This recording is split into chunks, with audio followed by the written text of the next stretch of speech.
சென்னை திருவொற்றியூர்ல அரசு பள்ளியில +2 படிச்சிட்டு இருந்த மாணவனோட பேர் தனுஷ். அவர் போதை கும்பலை தட்டி கேட்டிருக்காரு.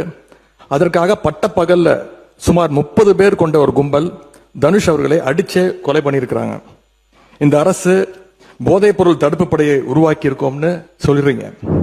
அதை சொல்லி பல கோடி ரூபாயில விளம்பரம்லாம் பண்ணிருக்கிறீங்க. ஆனா களத்துல நடக்கிறதை பார்த்தா இன்னைக்கு வேற மாதிரி இருக்கு. உதாரணமாக சில நாட்கள்ல மட்டும் நடந்த குற்ற சம்பவங்களை இங்க அவையில பதிய வைக்க விரும்புகின்றேன். நேற்று இரவு காஞ்சிபுரம் அருகே படுநெல்லி கிராமத்துல கோவில் திருவிழாவின் போது போதை கும்பலுடைய அட்டகாசத்தை கேள்வி கேட்ட சந்துரு, விக்கி அப்படிங்கிற 2 இளைஞர்களை அந்த கும்பல் வெட்டி கொலை பண்ணியிருக்கு. ஆகஸ்ட் 11ஆம் தேதி அன்னைக்கு திருப்பூர் மாவட்டம் பல்லடத்துல தனலட்சுமி, பூவரசி அப்படிங்கிற தாய் மகளை இரட்டை கொலை பண்ணியிருக்கிறாங்க. ஆகஸ்ட் 12ஆம் தேதி சென்னை அம்பத்தூர்ல ஆட்டோவில் வச்சு வைதேகி அப்படிங்கிற ஒரு இளம்பெண்ணை கழுத்தறுத்து கொடூரமா கொலை பண்ணியிருக்கிறாங்க. ஆகஸ்ட் 13ஆம் தேதி வேலூர் மாவட்டம் குடியாத்தத்துல பெண் தலைமை காவலர் தாமரை செல்வி குத்தி கொலை செய்யப்பட்டிருக்கிறாங்க.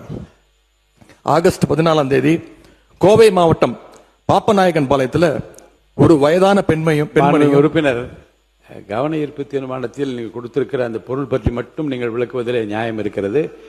நாடு முழுவதும் நடந்த மற்ற சம்பவங்களை பற்றி பேசுவதற்கான நேரம் இது அல்ல. சுருக்கமாக கவன ஈர்ப்பு தீர்மானத்தை ஒட்டி ஒரு பிரச்சனை மட்டும் நீங்க பேசலாம். அரசுடைய கவனத்துக்கு கொண்டு வர இதெல்லாம் ஒரு வாரத்தில் நடந்தது. நீங்க சென்ற வாரம் டைம் கொடுத்திருந்தீங்கன்னா இதெல்லாம் சொல்ல வேண்டிய அவசியம் ஏற்பட்டிருக்காது. இதே நாள்ல திருவள்ளூர் மாவட்டம் கும்மிடிப்பூண்டி சானாபுத்தூர் கிராமத்தை சேர்ந்த ரஞ்சன் அப்படிங்கிற இளைஞரும் கொலை செய்யப்பட்டிருக்கிறார். இப்படி கொலைகள் மட்டுமல்ல, பாலியல் வன்கொடுமை சம்பவங்களும் எக்கச்சக்கமா சென்ற ஒரு வாரத்தில் மட்டும் நடந்திருக்கு.